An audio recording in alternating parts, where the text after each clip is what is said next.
Hi, everybody. This is Debbie from Beautifully Polished. I wanted to talk to you a little bit today about the importance of hostess coaching. Here at Color Street, we are a relationship building business. And we also are a nail bar business. The main part of our job is doing nail bars and having parties. So, of course, we need hostesses to have these parties. So the relationships you build with these people who are willing to have parties are really, really important. They really are a staple item of your business. So I want to talk to you a little bit today about what you can do to build your relationship with your hostess.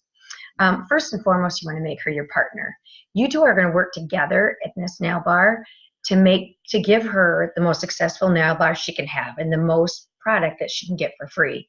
So with this partnership, you're helping her while she's helping you, of course, as the consultant. So depends how you meet her. Let's say maybe you're going to meet her at a party, and let's say she books a nail bar from your nail bar. You might give her a hostess packet right then and there. This could also be somebody that you didn't meet from a nail bar, and you need to go bring them a hostess packet. Either way, your hostess needs a little bag with some stuff in it. So in this bag, you are going to want to give her a set of nails, because you want her to wear a set of nails leading up to her party. This could be when she's passing her samples out to people, or wear them to make sure she likes them. Again, you want her to know how well she likes the product, so she's able to tell her friends about it. So get a set of nails on her, and this is your thank you gift. And we earn hostess credit, and we earn all different stuff as consultants, jumpstart credits to be able to cover things like a hostess gift. Put some catalogs in that bag, some order forms, some of your business information. You always want to give them information on the business just in case they want to look over it and they may end up wanting to join your business. A wish list. There's great graphics with all the nails, or give her a catalog, something where she can go through and circle everything she wants. That visual of seeing the nails is great. And then give her a frank list as well, where she can write down her, start working on her guest list, and we'll talk about that next. Okay, so you've given your hostess her hostess packet. If it's at a party, call her within the next day or so. You're setting your date at the party. If it's through a phone call, or you've reached out to each other, get your date set, mail her or drop off that hostess packet, and then this will be your follow-up call to that. You make sure she's gone through this packet or bag with all of her stuff in it. When some people like to give her a little gift too, especially if it's a nail bar, they have a little signing gift. This doesn't have to be anything major. It could be something related to nails. It could be one of our large files, or nail polish remover, a buffer, something to do with nails. Or some people just like to go to the dollar store and pick up some cute little things like a notebook or a candle. The choice is yours, but it doesn't need to be anything huge, as you are giving her a set of nails as well, and then she'll earn a free product. So after she's gotten this, then reach out to her. In this, I would try to make it a phone call, not texting, because you want to be able to communicate back and forth. First, you want to tell her how excited you are about her nail bar coming up. That's first and foremost. Always be enthusiastic about this nail bar. You are excited. You want to make her feel like this is going to be your favorite nail bar you've ever done, that the anticipation is great. Again, build her up. That's what she's doing something great for you.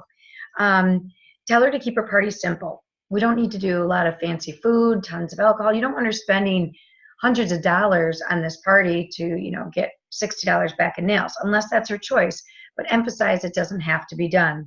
That people are so busy putting nails on, they don't always have time to go and eat tons of food anyway. Look at her guest list with her. This is when you want her to pull out that frank list, which is friends, relatives, acquaintances, neighbors, and kids. People you know because you're kids.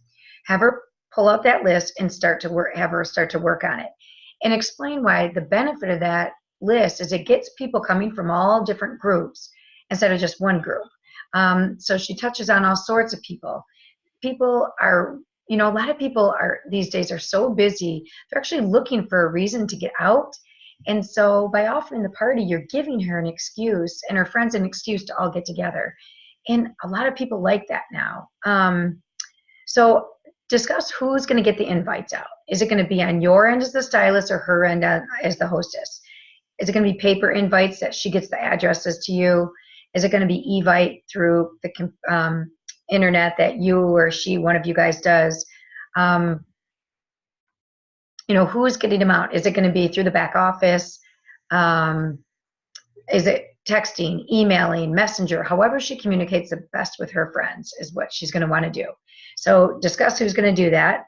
And if it's going to be you, she needs to get you everything. If it's going to be her, you'll check on that the next follow-up. Go over her wish list with her. See exactly what she is looking at and what she wants. That way you can gauge and go over with her, okay, you want this many nail sets, then you really want to have about a X amount of dollar nail bar. So let's set your goal there, and we'll work our hardest to get you that amount.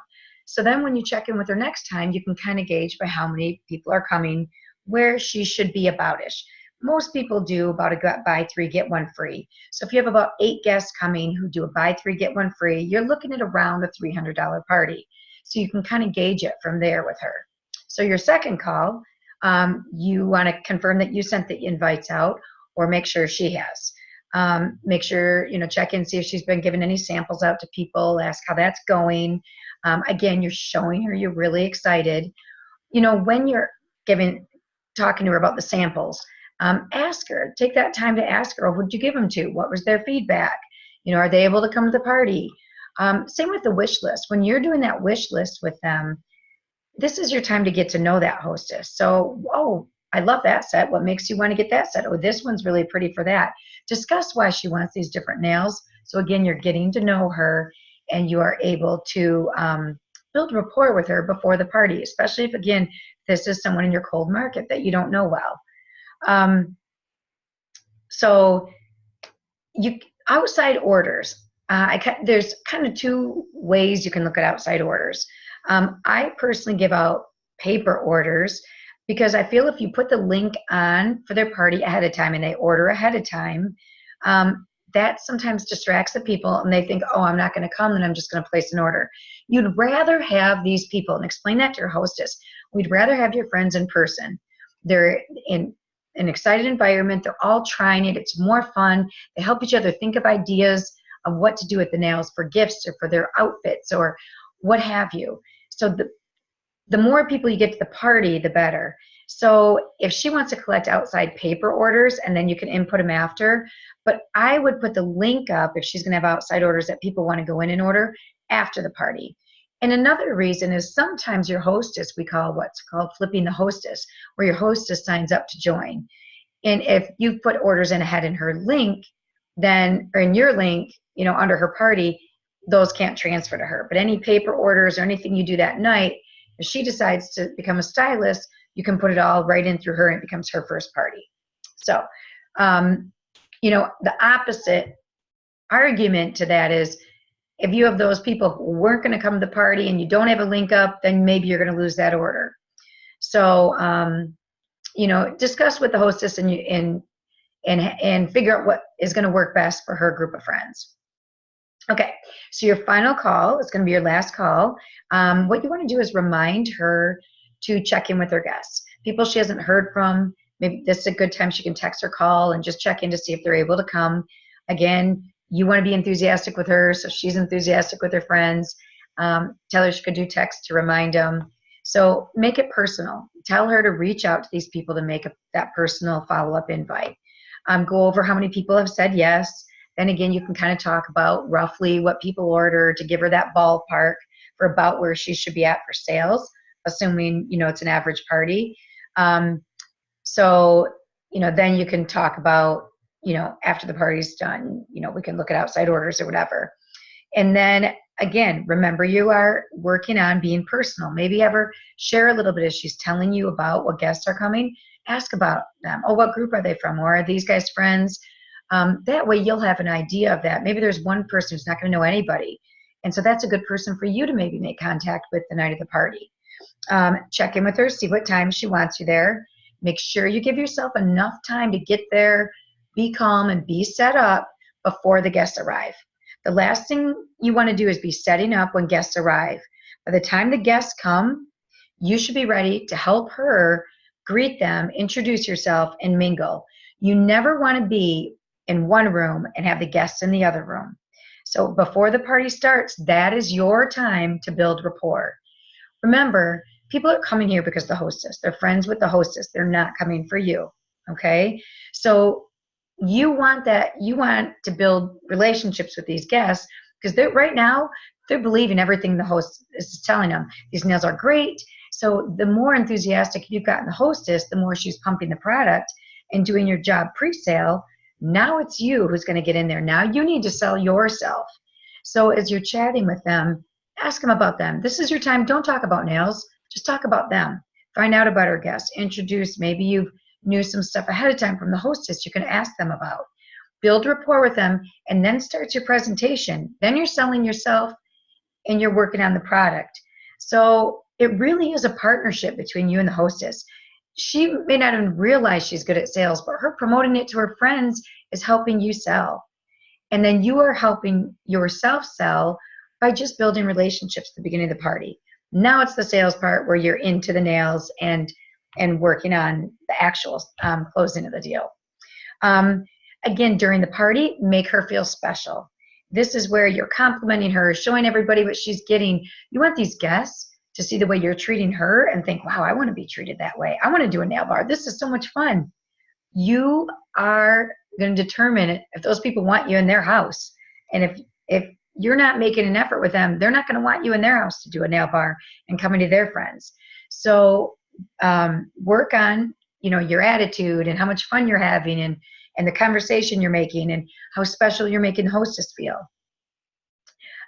When the nail bar is done, make sure you do some follow-up with your hostess. You don't just drop her right there. Of course, you're getting her nails and everything, but in the future, continue reaching out to her. Hostess relationships don't stop. You never know. She's going to become a repeat hostess. She's going to pass your name on to other people.